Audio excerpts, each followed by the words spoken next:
మనం ఎన్ని పనులున్నా ఈ యొక్క బిఎల్లో వచ్చినప్పుడు మనం ఈ కార్యక్రమంలో పాల్గొనవలసిందిగా విజ్ఞప్తి చేస్తూ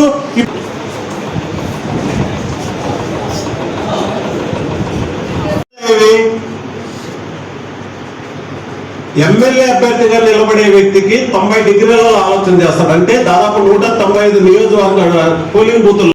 ఇంకా టాస్క్ ఫోర్స్ స్టార్ట్ అయిన తర్వాత, స్టేట్ అంతా స్టార్ట్ అయిన తర్వాత ధర్మారం ఆదర్శ నియోజకవర్గంగా నిలిచింది. నువ్వు సెంట్రల్ ఆఫీస్ లో కూర్చొని చూసినప్పుడు లేదా మిగతా జిల్లాలకు పోయినప్పుడు ఈ ధర్మారంలో ఈ రోజు చూస్తే 2000, రేపటికి 4000 అయితే వచ్చినాయి. అంటే మామూలుగా ఇంతకుముందు ఎలన్ మాస్క్ ముందు ఈ జట్లు పంపించాలంటే ఎంత టైం తీసుకుంటుంది. అట్లా కాకుండా ఎలన్ మాస్క్ వచ్చిన తర్వాత ఏ విధంగా స్పేస్ లోకి రాకెట్లు పోయినాయో అలా ధర్మారం నియోజకవర్గంలో కమిటీలు పూర్తయిన తర్వాత ఎంటైర్ రాష్ట్రం అంతా కూడా ఈ రోజు దాదాపు 17,50,000 మందితో మొత్తం కమిటీలన్నీ పూర్తి అయిన సందర్భంగా మీకు తెలియజేస్తున్నాం. దాంట్లో ధర్మారం నియోజకవర్గం ఆదర్శంగా నిలిచిందని మరొకసారి మీ అందరికి తెలియజేస్తూ మరియు మిగతా విషయాలను కూడా పెద్దలు మాట్లాడతాను తెలియదు. కొత్తగా వచ్చినది ఏం కాదు. ఇంతకుముందు చెప్పిన విధంగా 15 ఏళ్లకు 20 ఏళ్లకు వస్తూ ఉండేది. చివరిసారిగా 2001లో మొదలుపెట్టి మంది 2002లో మన ఆంధ్రప్రదేశ్ కావడం జరిగింది. అదేవిధంగా ఎస్ఎస్ఆర్ వచ్చి ప్రతి సంవత్సరం జరుగుతూ ఉంటుంది. జనవరిలో ఓటర్ లిస్ట్ పబ్లిష్ చేస్తారు, డిసెంబర్లో ఏదైనా అబ్జెక్షన్స్ ఉంటే చేయమంటారు, జనవరికి పబ్లిష్ చేస్తూ ఉంటారు. అందరికీ ఒక భయం మొదలైంది. ఎలక్షన్ అంటే ఒక భయం. ఎలక్షన్లో పోటీ చేయడానికి కాదు, నిలబడడానికి కాదు, కొట్లాడడానికి కాదు. ఏ దేశంలో ఎలక్షన్లు అంటే ఏం జరుగుతుంది, రాజకీయాల్లో జరుగుతున్న అంటే మనము ప్రస్తుతం దేశవ్యాప్తంగా జరుగుతున్న రాజకీయాలు, ఎలక్షన్ కమిషన్ మీద ఉన్నటువంటి ఒక భయం. ఈరోజు ఎలక్షన్లు అంటేనే కూడా ఇదేంటన్నా మనకేం జరుగుతాయన్నా అంటారు. ఇప్పుడు మనోళ్ళే మాట్లాడే ముందు చెప్పినారు, ఇంకా ఏదన్నా అనుమానాలు ఉంటే చెప్పండి, మా అనుమానాలు ఓటర్ లిస్టులతో దీని తర్వాత కానీ ఈవీఎం మీద ఎక్కువ అనుమానాలు. West Bengal is the best example. ఒక ముఖ్యమంత్రి స్థాయిలో ఉండి సుప్రీంకోర్టులో కొట్లాడింది పరిస్థితి. ఒక ముఖ్యమంత్రిగా సుప్రీంకోర్టులో కొట్లాడింది ఈ విధంగా తీసేస్తున్నారు అని చెప్పి. ఒకసారి తీసేసినారు అంటే ఎక్కించుకోవడం చాలా కష్టం అని చెప్తున్నాం. అప్పలేట్ అథారిటీలు ఉంటారు. 37 లక్షల ఓట్లు అప్పలేట్ అథారిటీ మీద 67 లక్షలు ఈయన అప్పీల్ చేసింది. 65 లక్షలు ఈ విధంగా తీసేసినారని అప్పీలేట్ అథారిటీ ఉంటారు. నాకు అన్యాయం జరిగిందని తీసేసినారు. చేస్తే అప్పలేట్ అథారిటీ 37 లక్షల ఓట్లు ఎక్కించుకోమని చెప్పించింది కూడా. ఇచ్చిన తర్వాత ఎన్ని ఓట్లు ఎక్కినాయో తెలుసా? 37 లక్షల ఓట్లు ఎక్కించుకోమని ఇస్తే అప్పలేట్ అథారిటీ 1605 ఓట్లు ఎక్కినాయి. అంతే.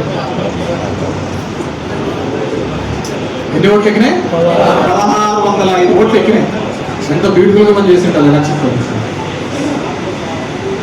నేనేమంటానంటే మన ప్రభుత్వంలో అధికారంలో ఉండి మనమంతగా ఉన్నప్పుడు కూడా దీనిలోకి ఏదో విధంగా మ్యానిపులేట్ చేసి మ్యాపింగ్ చేసి చేస్తున్నటువంటి చంద్రబాబు నాయుడు గారు తన అధికారంలో ఉన్నప్పుడు దీనిలో సుప్రసిద్ధుడు.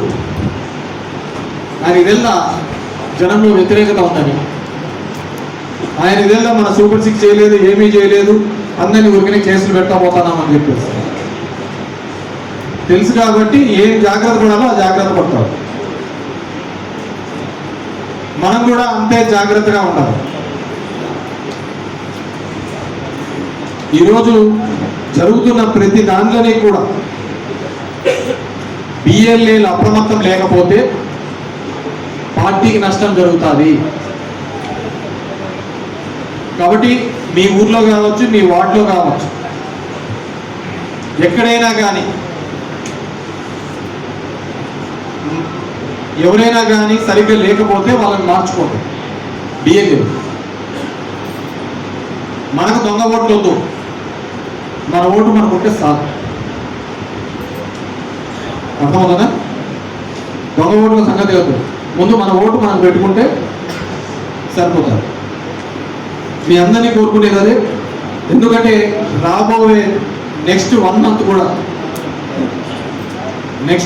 కూడా చాలా ఇంపార్టెంట్. కాబట్టి ప్రతి ఒక్కరూ కూడా ఈ కార్యక్రమంలో పాల్గొనాలి, యాక్టివ్గా పార్టిసిపేట్ చేయాలి. ఆ రోజు ప్రజలకు మేలు చేయాలి, ప్రజలకు మంచి చేయాలని ఒక ఆలోచనతో నన్ను అందరినీ దూరం పెట్టి ఒక వ్యవస్థను తయారు చేసుకొని ఆ వ్యవస్థ ద్వారానే ప్రజలకు అందరికీ కూడా మంచి చేసే ఒక ఆలోచన, ఆ మంచి అంతకు మించిన మంచి భవిష్యత్తులో జరిగే ప్రతి మంచి కూడా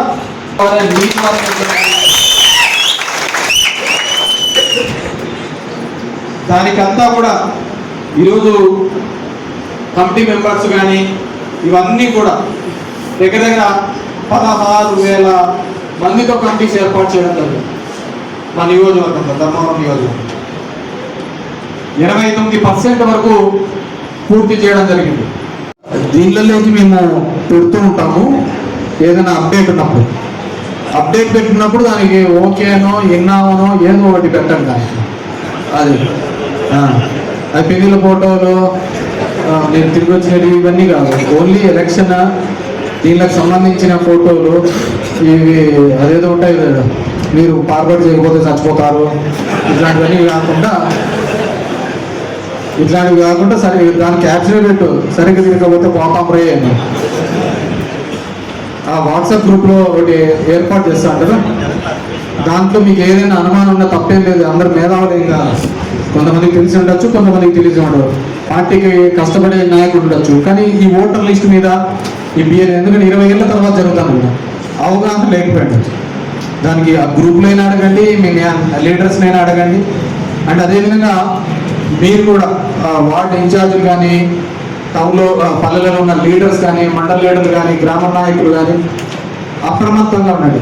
మీరు బాగా అప్రమత్తంగా ఉండాల్సిన ప్లేస్ అని చెప్పిన టౌన్, ఎస్పెషల్గా మండలి క్వార్టర్స్, మిగతా పల్లెలలో ఎవడు కొత్తోడు వచ్చినా ఎవడు పాతోడు అయినా కానీ మనకి ఈజీగా ఐడెంటిఫై అవుతుంది. కానీ ఒకటి మాత్రం ఇంతకుముందు అన్నాను చెప్పిన విధంగా నా ఓటు ఉందిలే 2002లో, ఇప్పుడు యాడీ ఓదులే అనే భావన వద్దు. ఒకటి ఉండొచ్చు, ఒకటి పోయి ఉండొచ్చు, ఏదైనా జరిగి ఉండొచ్చు. ఇదంతా వాళ్ళు ఇంటిగ్రేటెడ్ పెట్టి చేస్తాం, దాంట్లో ఎక్కడైనా మిస్ అవుతూ ఉండొచ్చు, దానికి ఇబ్బంది ఉంది. కాబట్టి మనం అది వెరిఫై చేసుకోకపోతే ఇబ్బంది అవుతుంది. 160,000 ఓట్లకు సంబంధించి కొత్త ఎన్యూమరేషన్ ఫామ్స్ ఇస్తూ ఉంటారు. అదేవిధంగా 80,000 ఓట్లు 2002లో వేసిందాను, దాంట్లో కూడా ఇస్తూ ఉంటారు. ఆ రెండింటిలోనూ జాగ్రత్త వహించాలి. కాబట్టి ఏమరపాటు పెట్టద్దని చెప్పేసి ఇంకా మనం ఇట్లే ప్రతిపక్షంలో ఉండాలని కానీ దీనిలో ఎవరికైనా మోజుందే చెప్పండి. ముందే ఇప్పటికే అలవాటు.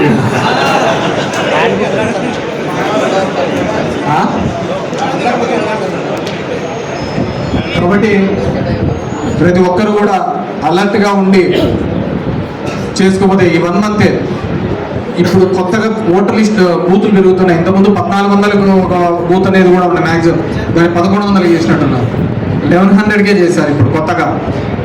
కాబట్టి 1100 బూతులు అంటే దగ్గర 350 నుంచి 400 ఇళ్ళ కంటే ఎక్కువ ఉంటారు.